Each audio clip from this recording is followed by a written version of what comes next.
Hello everyone, কেমন আছো সবাই? তো বার্থডের ব্লগের মধ্যে সেকেন্ড পার্ট দেখাচ্ছ কী কী গিফট পেয়েছে।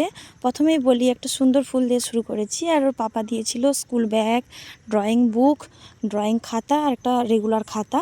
আর ও জেঠু দিয়েছে একটা স্কাই কালারের সুন্দর একটা ড্রেস, যেটা ও পরে আছে, খুবই সুন্দর লেগেছে। তার সাথে ওর দিদুন দিয়েছে 100 টাকা উপহার হিসাবে। এইবার বলবো ভিডিওতে ওর এতদিন ধরে যে বার্থডে হয়েছে, ফার্স্ট সেকেন্ড থার্ড, ও 3 বছরে পড়লো, কি কি পেয়েছে, আমরা কি কি দিয়েছি 3 বছর ধরে, সেটাই তোমাদেরকে দেখাচ্ছি। দেখো এই সাদা রঙের ড্রেসটা কতটা সুন্দর, এটা দিয়েছি। এর সাথে কিন্তু একটা ওর নামের নেকলেস দিয়েছি। সাধারণ পরিবারে একটা সাধারণ গিফট দিয়েছি, এটা আমাদের কাছে অনেক মূল্যবান। খুব কষ্টে ওকে তখন কিনে দিয়েছিলাম। এটা হচ্ছে সেকেন্ড বার্থডে শাড়ি, লাল পাড় শাড়ি। ওর পাপা বলেছিল যে একটা শাড়ি পরাবো, কেমন লাগে মেয়েকে, তাই শাড়ি দিয়েছি।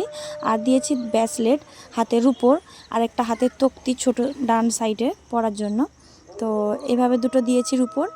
আর দিয়েছি তার সাথে সাথে কিন্তু এই বছর যেটা থার্ড বার্থডে, সেটা হচ্ছে নেভি ব্লু কালারে। বলো কেমন লাগছে? আমার কাছে তো দারুণ লেগেছে। একবারে প্রথম দেখাতে ময়ূরে গিয়ে, এটা প্রথম দেখাতেই আমি কিনে নিয়েছি ওর জন্য। বেস্ট দেওয়ার চেষ্টা করেছি প্রত্যেকবার জন্মদিনে।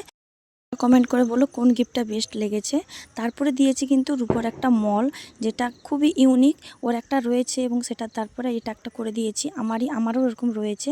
এবং দিয়েছি কিন্তু কানের শীতকাল পড়ে গেছে, পোড়াতে নিয়ে গেছিলাম, কিন্তু সোনা দোকানই ফুঁড়ে দিল না, তাই জন্য রেখে দিয়েছি, ওই জন্য পড়ালাম না। আর প্রত্যেকটা গিফটই আমার মেয়ের খুব সুন্দর লেগেছে। তোমাদের কেমন লাগছে আমাকে অবশ্যই জানিও, কমেন্টে বলো।